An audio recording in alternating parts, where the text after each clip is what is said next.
Hola, ¿qué tal? Muy buenos días. Tengan todas y todos ustedes. Sean ustedes bienvenidos a su programa Impuestos bajo la mira, bajo la conducción de su servidor y amigo Pepe Padilla. El día de hoy platicaremos acerca de la aplicación práctica del usufructo. Tal vez para ustedes, algunos, se les hará no muy conocida la palabra de usufructo, aunque déjenme les platico que esta es una figura jurídica contemplada en el Código Civil Federal pues desde toda la vida. Sin embargo, en la vida real luego hay situaciones que se desconocen, pero bueno, por alguna razón ha de ser. La figura del usufructo es una figura legal que permite resolver situaciones personales, civiles, mercantiles, y de hecho es una figura jurídica que se aplica en el ámbito o en el mundo de los negocios. Tan es así que en el mundo fiscal ha ocasionado algunas cuestiones como la generación de un criterio no vinculativo por parte de la autoridad fiscal. Si ustedes se van al anexo 3 de la resolución miscelánea fiscal año con año, se publica un criterio no vinculativo que versa sobre una práctica fiscal indebida a ojos de la autoridad, en donde se hace uso precisamente del usufructo. Y es que, a decir de la autoridad, pues efectivamente el contribuyente al aplicar esta figura para realizar tales o cuales negocios, pues se obtenían algunos beneficios fiscales no muy gratos a ojos de la autoridad, insisto. Sin embargo, pues la ley lo permitía. Derivado de ello, precisamente hace 2 años, en 2021, se modifica la ley de renta para ser incorporada precisamente la figura del usufructo en la ley del impuesto sobre la renta. Hoy, déjenme les aclaro, no voy a ver ese tema. Tal vez lo veremos en siguientes programas como si fuese una secuencia de este programa para ver el tratamiento específico de ese criterio no vinculativo que le dio o es el motivo por el cual se reforma la ley de renta. Hoy vamos a ver cuál es su aplicación práctica de esta figura en cuestiones incluso de personas de la vida real de cualquier persona, en cuestiones de negocios, etc. Y ya si quieren después, pues vamos a ver precisamente estas cuestiones fiscales y vamos a ver si efectivamente este criterio no vinculativo pues es correcto o no. Entonces, vamos a empezar en primera instancia con saber qué es el usufructo, porque, insisto, aunque es una figura jurídica contemplada en la ley, pues hay opiniones encontradas respecto de qué, de si esta figura o con esta figura se está realizando una enajenación de bienes, porque algunos estudiosos de la materia señalan que pues es una forma de enajenar bienes de acuerdo al artículo 14 del Código Fiscal de la Federación. Es una postura por la cual no estoy yo de acuerdo y ahorita voy a explicar por qué, ¿sale? Entonces, partiendo de la premisa que esta figura está contemplada en el artículo 980 del Código Civil Federal, dice el 980 que el usufructo es el derecho real y temporal de disfrutar de los bienes ajenos. Si nosotros nos vamos a desmenuzar cada una de las palabras que se utilizan aquí, fíjense, vamos por partes. Dice, es el derecho real. Cuando dices el derecho real, entendemos que se refiere a las cosas.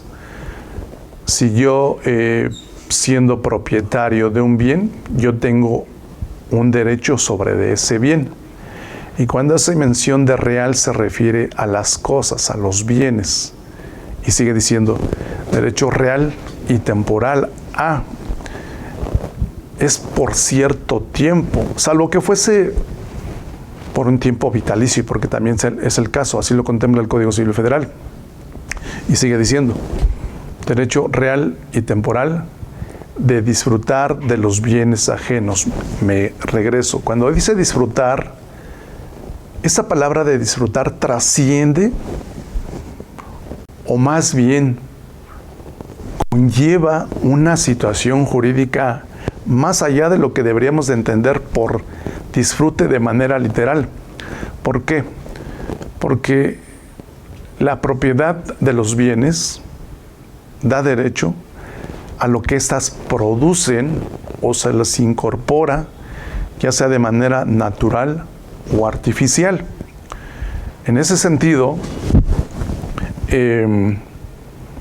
todo lo que mi propiedad genere me pertenece.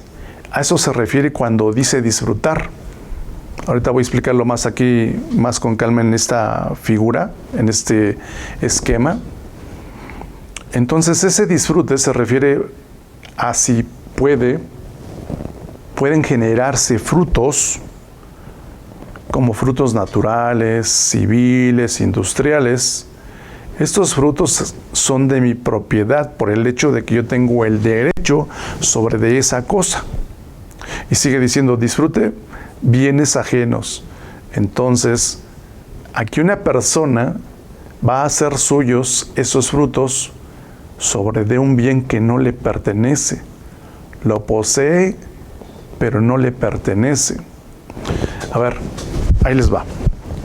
Va corrido y nos vamos a nuestro esquema.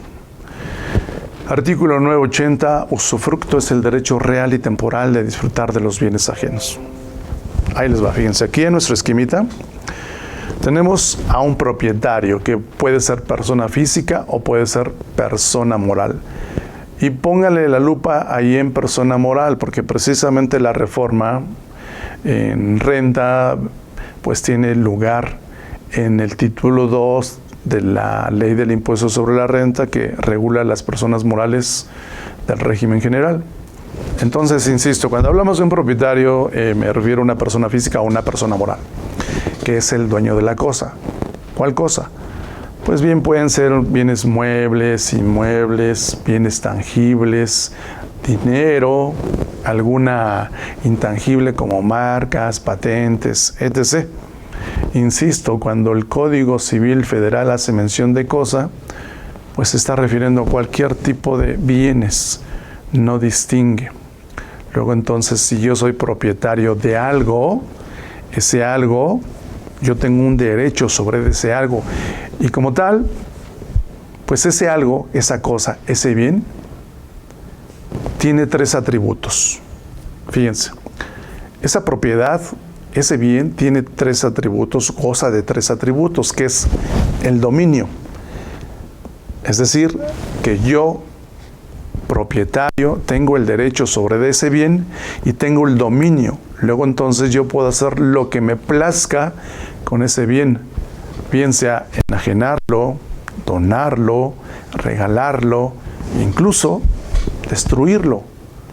Obviamente prestarlo, rentarlo, conceder el uso goce temporal, porque yo tengo el dominio. Segundo atributo, usar. Pues si es mi propiedad, yo puedo utilizarlo, puedo usarlo. Valga la redundancia. Aquí no le encuentro tanto problema, ni tanto análisis, como si en el tercer atributo, que es el disfrutar. Algunos lo conocen como goce. Disfrutar y goce al final del día tiene la misma finalidad. ¿Cuál? Insisto, esta propiedad, de acuerdo al Código Civil, puede arrojar frutos, sean naturales, industriales o civiles. Cabe señalar que en el mundo de los negocios, pues el más utilizado son los frutos civiles. Esos son los que yo incluso voy a provocar para generar. Y esos serán los frutos civiles. Luego entonces, yo como propietario puedo hacer míos esos 3 atributos: el dominio, el uso y el disfrute. Y dentro del disfrute pues está precisamente el que son míos esos frutos. ¿Sale? Ok. Para cuando firmamos un contrato de usufructo, como bien lo apunta el 980 del Código Civil Federal, cuando pasa esto, es cuando sucede que lo que en la doctrina le llaman el desmembramiento de la propiedad.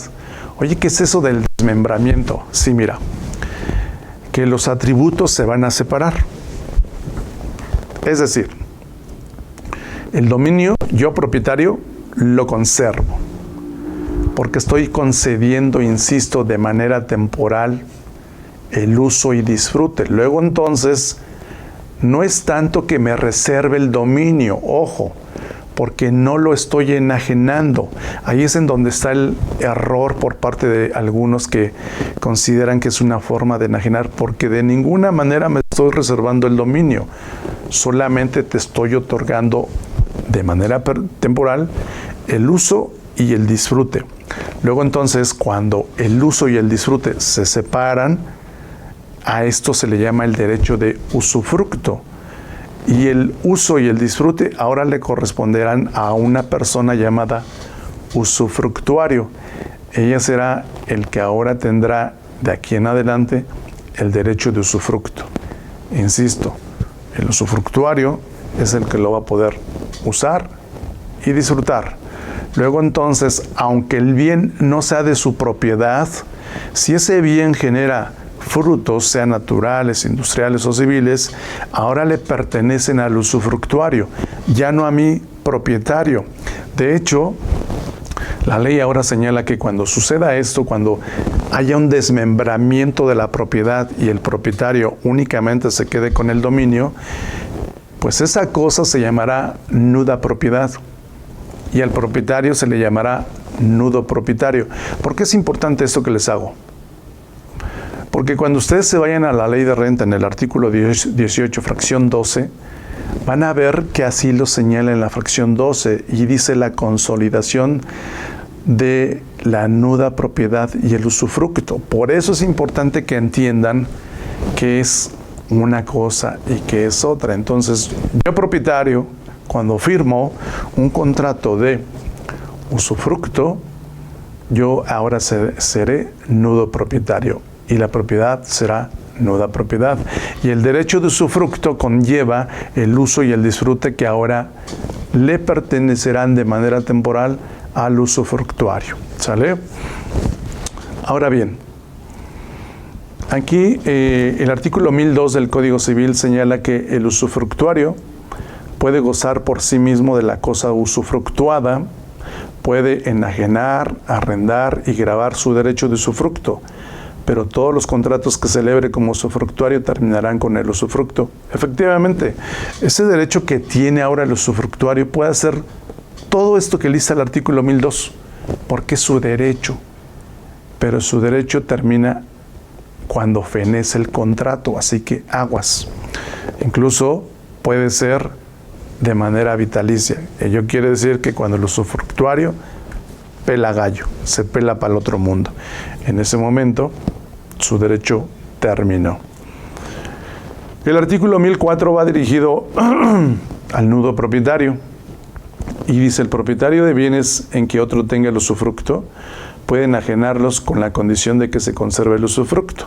Es decir, yo propietario, nudo propietario, puedo vender la nuda propiedad.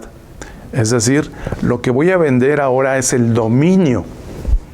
Y como solamente vendo el dominio, el derecho de usufructo se conserva, ¿sale? Entonces se tiene que respetar tanto de un lado como del otro. Y precisamente aquí lo que se hace luego es desmembrar la propiedad, ya sea que enajene la nuda propiedad o ya sea que enajene el derecho de usufructo. Por su lado, cada uno de ellos tiene un valor pecuniario. ¿Qué quiere decir? En billete. Y para ello, pues obviamente tendremos necesidad de contratar a una persona que tenga fe pública para que haga una evaluación de cuánto vale mi nuda propiedad, cuánto vale mi derecho de usufructo. ¿Sale? Yo creo que con esta explicación queda más que claro lo que es el usufructo. Vamos a ver ahora cómo lo aplicamos, es decir, en qué me ayuda. Imaginemos aquí, fíjense, caso 1. Una señora de edad avanzada tiene en propiedad un inmueble en donde además de habitarlo, obtiene rentas por algunos espacios que no ocupa. Este caso fue un caso de la vida real. Se presenta la señora con nosotros y nos dice, oye, fíjate que tengo el siguiente problema. Y vengo para que ustedes como asesores pues me ayuden a resolverlo. ¿Qué es lo que tiene? A ver, platíqueme. Pues mire, contador, tengo un condominio del cual soy propietaria. Un departamento de ellos yo lo habito. Y las rentas que este condominio genera, pues de estas rentas yo vivo. Pero pues uno nunca sabe, uno no tiene la vida comprada, qué tal si el día de mañana llego a faltar y pues tengo algunos hijos que quisiera yo dejarlos con los papeles en regla, no quiero dejarlos con problemas, ya sabe, intestados y todo ese rollo, entonces quiero ver cómo puedo yo heredarles estos bienes de tal manera que pues ya ellos sean los propietarios. Pero a mí me preocupa y me ocupa que pues no vaya a ser la de malas que mis hijos una vez que sean propietarios quisieran echarme y ni siquiera yo pueda tener de qué vivir, que hoy día vivo de las rentas. Entonces pues precisamente vengo con ustedes para ver qué hacemos. Esa es la consulta. Plantea su interés por transmitírselos a sus hijos en propiedad, 3 hijos, pero quiere conservar además del espacio que utiliza para habitarlo, los ingresos que obtiene por concepto de rentas, por lo cual necesita una estrategia para ello. Ok, aquí de entrada le decimos que la herencia en vida, por ley, no se puede. Y considerando precisamente su necesidad de seguir habitando en una parte de esa propiedad y tener los dineros para poder vivir, porque pues, obviamente ya era una persona grande, sin edad como para trabajar, pero además como para que iba a trabajar, si tenía una propiedad que estaba generando frutos, en este caso civiles, las rentas. Entonces, precisamente aquí tiene aplicación práctica el usufructo. Lo que se le dice a la señora es, así de sencillo. Pues mire, aquí lo que vamos a implementar es una donación me regreso a mi esquema. Fíjense, para la antena. Aquí la propietaria, pues es la señora. Es la propietaria de ese condominio. Y lo que vamos a hacer es, vamos a hacer una donación de ella a sus 3 hijos. ¿Por qué una donación? Porque recuerden ustedes que en términos de la ley de renta, en el artículo 93, dice que la donación está exenta de impuestos sobre la renta. Y en ese sentido, cuando se haga la donación, ella pues ya deja de ser propietaria. Ahora los propietarios serán sus 3 hijos, pero aquí en la donación vamos a hacer una reserva de usufructo, es decir, hacemos la donación con reserva de usufructo. Ahora la señora se convierte en usufructuaria, va a ser un usufructo vitalicio. Entonces la dueña, la señora, pasa a ser usufructuaria vitalicia. ¿Y qué sucede? Sus 3 hijos van a ser los nudos propietarios. Ahora solamente ellos tendrán en propiedad el dominio, pero ni el uso ni el disfrute. Lo que quiere decir que con eso la señora ya la aseguramos de que pueda seguir usando una parte de esa propiedad, y las rentas que sigan generando esa propiedad le pertenecen por derecho y de hecho a la señora, y así podrá seguir subsistiendo. Esto será pues hasta que la señora pele gallo. Solo hasta ese entonces los nudos propietarios, que son 3, la propiedad regresa a su estado original. Es decir, aquí es cuando se consolida la nuda propiedad y el derecho de usufructo. Luego entonces los nudos propietarios dejan de ser nudos propietarios para ser propietarios y ahora van a poder hacer suyos los tres atributos que comenté en un principio: el dominio, el uso y el disfrute. Y tan tan. El efecto fiscal también lo salvamos. Punto número 1. Aquí, según nuestras conclusiones. ¿Cuáles van a ser los beneficios? Pues obviamente se transmite en vida la propiedad del inmueble que desea poner en propiedad a sus hijos. Dicha transmisión no es sujeta de impuestos sobre la renta. Ojo, el impuesto sobre la renta federal no hay. Sí habrá impuesto local, que es el famoso ISAI. Aquí hay que tener cuidado, porque entonces dependiendo de la entidad federativa en donde yo me encuentro, tendré que hacer uso del capítulo que corresponda al ISAI para ver cuál es el impuesto que se generaría en un momento dado. ¿Sale? Y pues aquí ya se soluciona el caso. Esto que les estoy diciendo, se los estoy diciendo en 2 patadas. Pero pues evidentemente que ha sido el resultado de la experiencia que hemos tenido. Y obviamente eso implica aspectos notariales. ¿Por qué? Porque la donación, como hay una transmisión de un bien inmueble, tiene que ser elevado a escritura pública, bla, bla, bla, bla, bla. Entonces aquí hay una serie de formalismos que se tendrían que ocupar y obviamente para darle ese blindaje a esta operación. Pero al final del día, lo que se hizo fue hacer uso de la aplicación práctica del usufructo. Vamos a un pequeño comercial y regresamos con ustedes. ¿Te gustaría mantenerte al día con las últimas tendencias y regulaciones en IMSS, fiscal, auditoría, NIFS, contabilidad electrónica y PLD? Con nuestra membresía IMEFI, podrás acceder a una formación continua de alta calidad durante todo el año. ¿Qué obtienes con nuestra membresía IMEFI? Hasta 65 puntos para cumplir con la norma de educación continua. Participa en cursos en línea en vivo, y cumple con la norma de educación continua mientras mejoras tus habilidades. Acceso a nuestra videoteca los 365 días del año. Disfruta de la posibilidad de ver los cursos grabados y estudiar a tu ritmo. Índice de diciembre del penúltimo año entre el índice de diciembre del año. Descarga el material de estudio y recibe una constancia digital al finalizar cada curso. Recordatorios mensuales. No te perderás ningún curso con nuestros recordatorios automáticos de todos los eventos programados. Programas exclusivos en IMEFI Televisión. Aprende de los expertos en temas fiscales y contables. Con la membresía IMEFI, no solo estarás preparado para los desafíos de hoy, sino que también estarás construyendo una base sólida para tu profesión. No pierdas esta oportunidad de invertir en tu desarrollo profesional. Para obtener más información, contáctanos al 5526967179.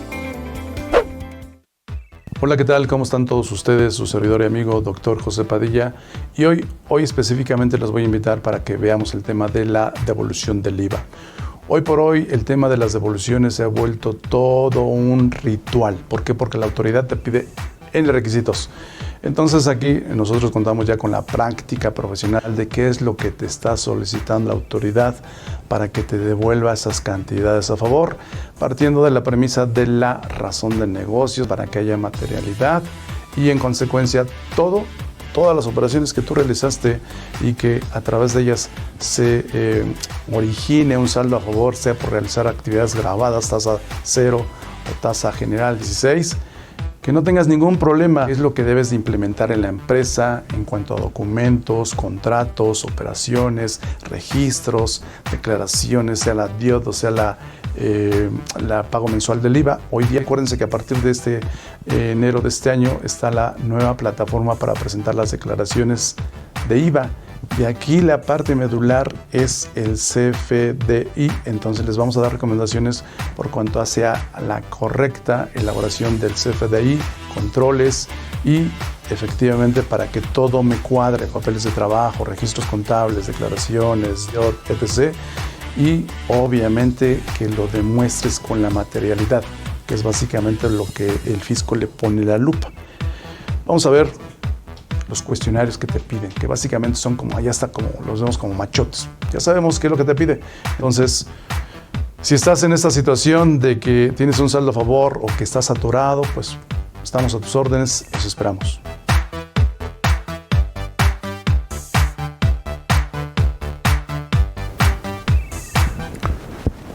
Bien, estamos aquí de vuelta.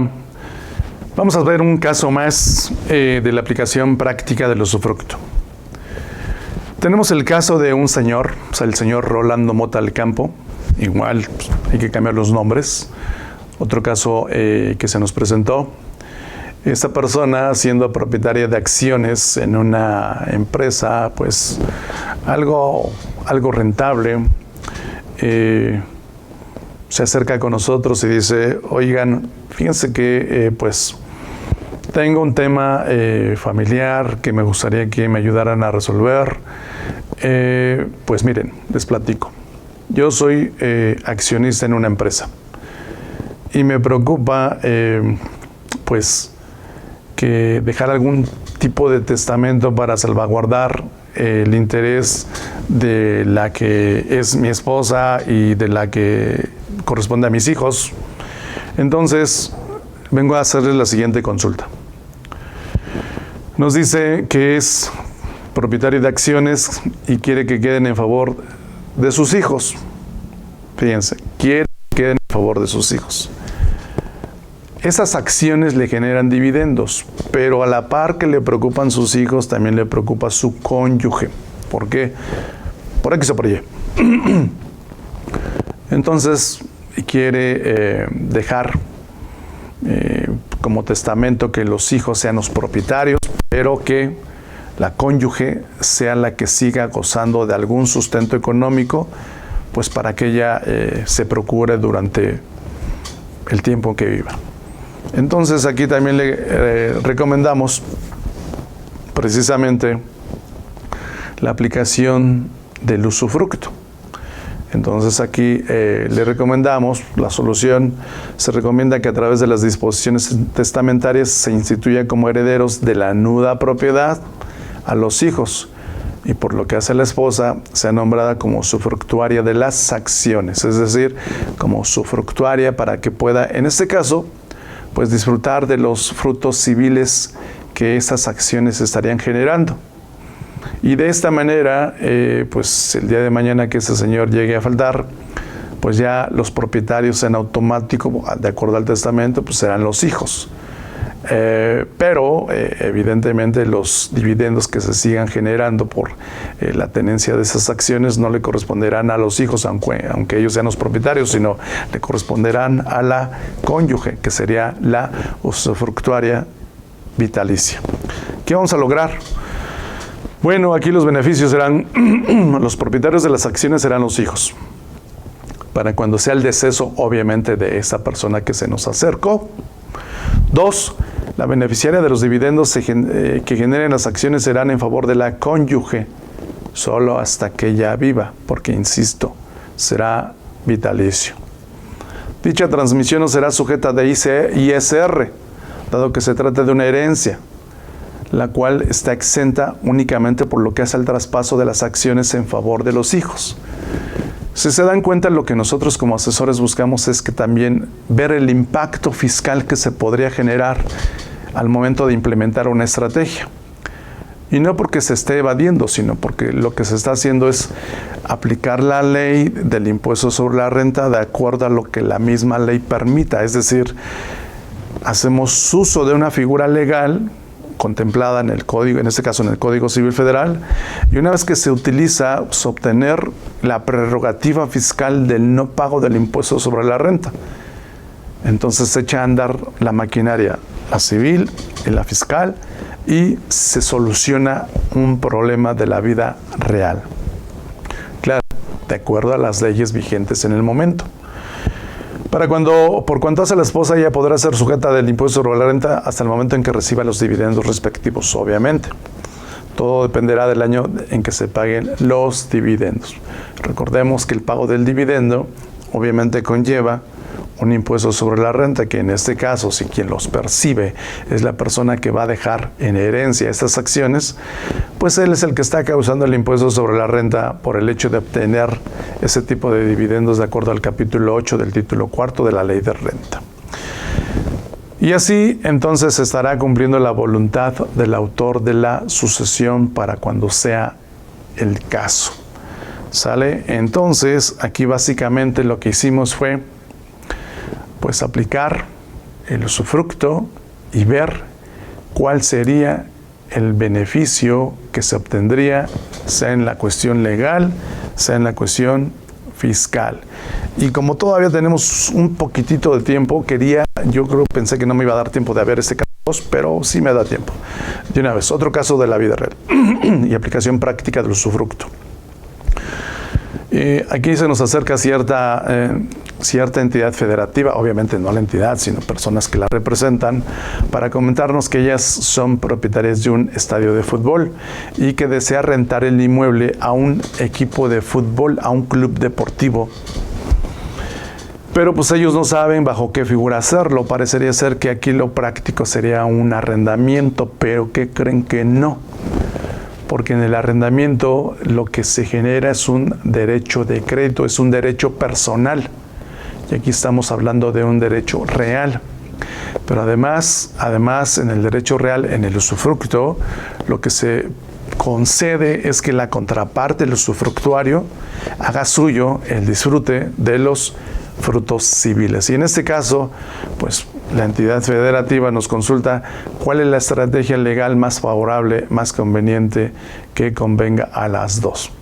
Igual aquí lo que recomendamos es implementar la figura del usufructo, en donde la entidad federativa le cede al equipo de fútbol el derecho de usufructo.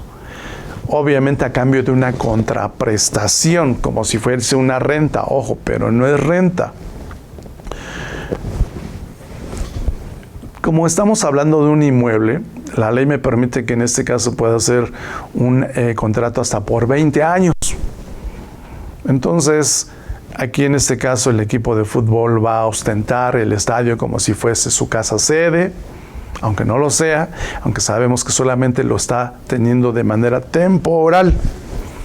En ese sentido, la entidad federativa cumplirá con las leyes locales y conserva el dominio del estadio, es decir, conserva ese dominio, esa propiedad, vaya. Él es propietario, pero no poseedor. El equipo de fútbol es el poseedor, no el propietario. Fíjense las diferencias. Yo siendo propietario, no soy poseedor. El que es poseedor, él es usufructuario. Por eso es que lo puede usar y disfrutar de los frutos que se generen. En ese sentido, por el derecho del usufructo, la entidad federativa cobra una contraprestación vía contrato. Y el equipo de fútbol se presenta a sus juegos. ¿Y qué le va a pertenecer? Obviamente el equipo de fútbol, el club deportivo, la AC, va a disfrutar ¿de qué? Pues de toda la venta de taquilla. Esa venta de taquilla le pertenece a los organizadores del equipo de fútbol, a la publicidad, a los ingresos que se obtengan por publicidad, por patrocinios, por venta de alimentos, bebidas, etc. En este caso, todo le corresponde al equipo de fútbol, porque tiene el derecho del usufructo, el uso del estadio y el disfrute de los frutos civiles que se generen durante el lapso en que esté vigente este contrato. Obviamente, aquí ya se detonan otra serie de obligaciones fiscales para el equipo de fútbol, aunque aquí ya nos tendríamos que remitir al título 3 de la ley de renta, es decir, a las personas morales con fines no lucrativos, para ver si ese tipo de conceptos, esos ingresos, generarían impuestos sobre la renta en un momento dado. Pero eso ya es otro. Aquí básicamente mi intención es hacerles llegar cómo es que se aplica de manera práctica la figura del usufructo. Obviamente tendría que ser a través del contrato respectivo, diseñado por un abogado que sepa de la materia. porque no vayan a bajar un contrato de una plataforma y nada más cambiar nombres y todo eso, porque todo tiene su chistecito. Algunos tendrán que ser elevados a escritura pública, algunos a lo mejor podrían ser un documento particular. Todo depende del tipo de operación que se está celebrando, ¿sale?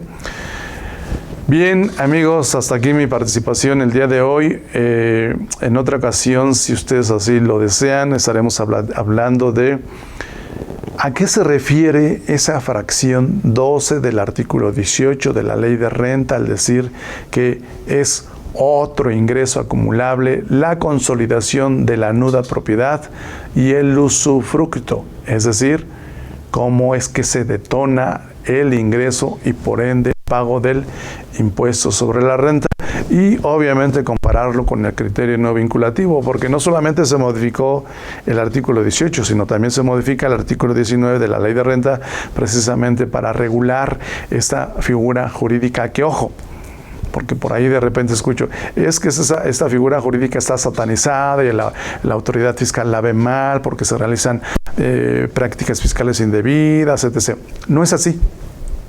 El chiste es saberla utilizar de acuerdo a las leyes, sin violentar nada, y entonces no habrá problema. Bien, pues insisto, hasta aquí mi participación. Su servidor y amigo Pepe Padilla. Nos vemos la semana siguiente, como les había dicho, en una ocasión con un invitado para ver algún tema de relevancia en la materia legal, fiscal, corporativa, de seguridad social, y en otro más, como ahorita lo estamos haciendo, desarrollando algún caso práctico de la vida real. Tengan ustedes muy buen día y nos vemos. Agradezco aquí a IMEFI. Recuerden ustedes que este es un programa patrocinado por Capacitación, Actualización y Desarrollo Empresarial SC en coproducción con IMEFI TV. Gracias, producción. Hasta la siguiente.